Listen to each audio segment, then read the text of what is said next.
nga naghimo kamin pitad together ang aton training director si Coach Noli Kabibihan is nakita namon nga kinahanglan may daini nga intervention para sugad hini nga aton mga potential players mapreparar hira para mga ira mga gin aspire kung gusto nila maging collegiate players and eventually maging pro players.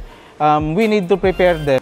So what will happen next is magte-training hira for 3 months. That's the initial. So 3 months magte-training 3 times a week. Libre ni nga training.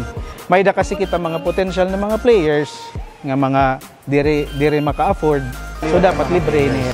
If and when time comes na waray available na liga, kamit mag-organize para matest natin ini nga mga kabataan to see if an era development training may the progress. Kasi sharing pa man, if mga players nga sigila training, waray liga nga mga ginaapihan, waray na ito na hinabo.